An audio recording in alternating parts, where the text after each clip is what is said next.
소유는 장로이긴 했지만 나이는 겨우 20살이었다. 학원 안의 다른 노장들과 달리 평소에도 사람들과 훨씬 가깝게 지냈다.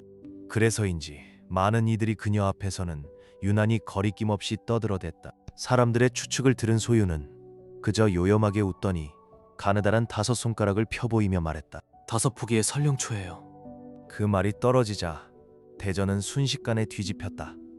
누구도 침착함을 유지할 수 없었다. 설령초는 몹시 귀한 영초였다. 초가 같은 집안에서도 해마다 한 사람에게 한 포기씩밖에 내려주지 못했다. 보통 사람들에겐 그 설령초조차 평생 구경하기 힘든 보물이었다. 그런데 지금 아주르 드래곤 학원이 무려 5포기를 내걸었다. 외문 제자들에게는 그 유혹이 너무도 컸다. 물론 대부분의 사람은 그저 생각만 할 뿐이었다. 애초에 자신들과는 인연이 없는 물건임을 잘 알고 있었기 때문이다. 하지만 1등을 노리는 제자들은 달랐다. 하나같이 눈빛이 달아올랐고 더욱 흥분하기 시작했다. 그런 제자들의 반응을 본 소유는 만족스러운 듯 고개를 끄덕였다. 그리고 손을 가볍게 내저었다. 그녀의 뒤편에서 둔중한 소리가 울려 퍼졌고 커다란 수문이 천천히 열리기 시작했다. 뭘 망설이고 있죠? 다들 시험을 통과하고 싶지 않나요? 순식간에 환호성이 터졌고 수많은 외문 제자들이 미친 말떼처럼 대문 안으로 몰려들었다. 초풍도 사람들 틈에 섞여 전진했고 마침내 깊고 어두운 동굴 하나 안으로 들어섰다. 그 동굴은 길고도 음침했다. 안쪽은 몹시 어두워 앞을 분간하기도 어려웠다. 게다가 누구나 알고 있었다. 이 안에는 언제든 위험이 닥칠 수 있다는 것을. 하지만 세상엔 목숨보다 욕망이 앞서는 자들도 있는 법이다. 위험을 알면서도 맨 앞을 다투어 돌진하는 자들이 적지 않았다. 불과 몇백 미터쯤 전진했을 뿐인데 앞쪽 진영이 갑자기 무너져 내렸다. 수많은 은빛 바늘이 석벽에서 튀어나와 폭우처럼 사람들을 향해 쏟아졌다. 순식간에 사방에서 비명이 터져나왔다.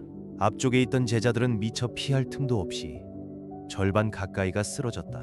그런데도 사람들은 멈추지 않았다. 오히려 더욱 미친 듯 안쪽으로 내달렸다. 그들도 알고 있었기 때문이다. 그 은침은 무섭긴 해도 즉사시킬 정도는 아니라는 걸. 영무 3중쯤 되는 자라면 조금만 조심해도 충분히 피할 수 있었다. 하지만 안으로 들어갈수록 은침의 수는 점점 더 빽빽해졌다.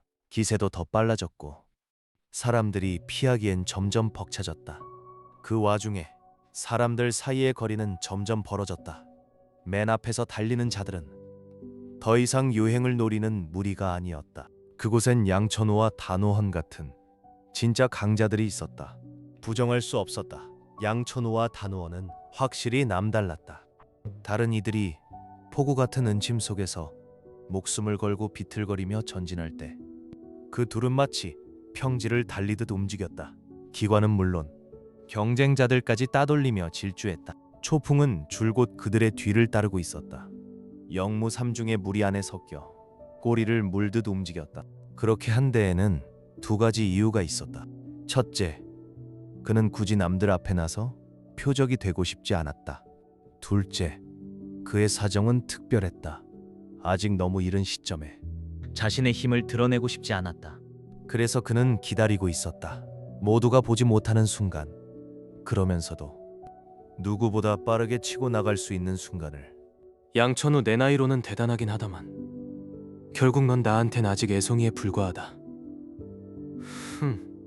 수행의 길은 나이가 아니라 실력으로 말하는 법이다. 큰 소리 치고 싶으면 먼저 날 이기고 나서 말해라.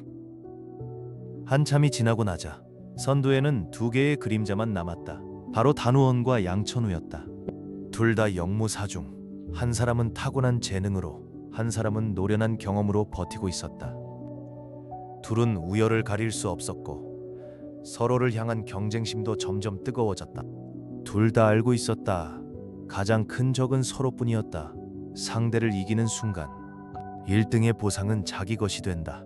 그때 앞쪽에 옅은 안개가 피어올랐다. 둘은 동시에 놀랐고 무심코 걸음을 늦췄다. 원래도 어두운 동굴인데 안개까지 퍼지자 시야는 더욱 나빠졌다. 기관을 피하는 난이도도 순식간에 올라갔다. 양천우와 단우원 같은 강자라 해도 이 구간만큼은 쉽게 달려들 수 없었다. 좋은 기회다. 모두가 움츠러든 그 순간 초풍은 오히려 눈빛을 번뜩였다. 그는 갑자기 앞으로 한 걸음 내딛더니 화살처럼 튀어나갔다. 그때 단우원은 정신을 집중해 은침을 피하고 있었다. 그의 옆을 스쳐 지나간 검은 그림자 하나가 보였지만 미처 반응하기도 전에 그 그림자는 이미 사라지고 없었다. 한영인가? 그 장면에 단우원은 적잖이 놀랐다. 처음엔 양천우인 줄 알았지만 고개를 돌려보니 양천우는 아직 멀지 않은 곳에 있었다. 모두를 따돌린 초풍은 더는 망설이지 않았다. 그는 속도를 끝까지 끌어올렸다. 오랜 시간 달렸는데도 그는 조금도 지친 기색이 없었다. 몸 안의 연기는 마르지 않았고 샘물처럼 끊임없이 넘쳐흘렀다. 그뿐만이 아니었다. 그의 속도와 힘, 청각과 시야까지도 같은 경지의 수행자들보다 훨씬 뛰어났다. 적어도 양천우와 단우원보다 더 강했다. 그러나 초풍은 그 변화에 그다지 놀라지 않았다. 이것이야말로 자신의 특별함이라는 걸 알고 있었기 때문이다. 이 특별함은 이미 5년 전부터 시작되었다. 그리고 지금 그 힘이 돌아오자 초풍은 전에 없던 자신감을 얻었다. 이제 그의 앞에서 감히 천재를 자처할 수 있는 자는 더는 없었다. 한참을 질주한 끝에 초풍은 마침내 기관진을 빠져나왔다. 그리고 깊고 어두운 동굴을 벗어나 넓은 대전 하나에 들어섰다. 대전 끝에는 돌로 된 높은 단이 하나 있었고 그 위에는 4가지 물건이 놓여 있었다. 바로 사단 무기 한 권과 설령초 5폭이었다. 그걸 본 초풍의 가슴도 잠시 흔들렸다. 하지만 그는 곧바로 달려가지 않았다. 대신 대전 양옆으로 늘어선 수많은 통로를 바라보았다. 저 뒤가 전설 속 흉수들이 숨어 있는 곳인가? 초풍은 알고 있었다. 이 시험은 아직 시작에 불과했다. 앞으로 자신이 맞닥뜨릴 것은 피에 굶주리고 잔혹하기 이를 데 없는 괴물들이었다. 그 이름은 흉수. 소유 장로님 보셨습니까? 정말 사람을 깜짝 놀라게 만드는군요. 제가 여기 지킨 지도 오래됐지만 저런 속도로 기관지를 돌파한 제자는 처음 봅니다. 지궁의 비밀 석실한 한 노년의 장로가 흐트러진 돌판을 바라보며 놀라움을 감추지 못했다. 그 돌판은 평범한 돌이 아니었다. 지궁 안 기관의 변화를 비추는 장치였고 기관이 발동할 때마다 배열이 뒤틀리는 구조였다. 그런데 지금 돌판 전체가 어지럽게 뒤엉켜 있었다. 그 말은 곧 이미 누군가가 기관진을 돌파했다는 뜻이었다. 예년 같았으면 가장 빠른 자라도 한 시즌은 걸렸다. 그런데 이번엔 고작 반 시즌도 지나지 않았다. 이 이변은 모든 이의 시선을 끌었다. 석실 안에 있던 수많은 장로가 모두 몰려와 놀라움을 감추지 못했다. 이번 외문 제자들 중에 제법 재미있는 녀석이 하나 있군. 소유도 다가왔다. 흐트러진 돌판을 바라보던 그녀는 만족스러운 듯 고개를 끄덕였다. 이 정도라면 쉽게 통과하게 둘 순 없겠네요. 조금 더 재미를 붙여봐야겠어요. 그녀는 말을 마치자 돌판 위를 향해 시선을 들었다. 그곳에는 둥근 돌 3개가 석벽 속에 박혀 있었다. 다음 순간 소유는 의미심장하게 웃더니 그 돌 3개를 차례로 눌러버렸다. 안 됩니다. 주위의 장로들은 모두 크게 놀랐다. 하지만 이미 늦었다. 3개의 돌은 모두 눌린 뒤였다. 왜 그러시죠? 이 돌로 흉수를 풀어낼 수 있는 것 아니었나요? 맞습니다. 저 돌 3개는 흉수를 풀어놓을 수 있습니다. 하지만 동시에 눌러선 안 됩니다.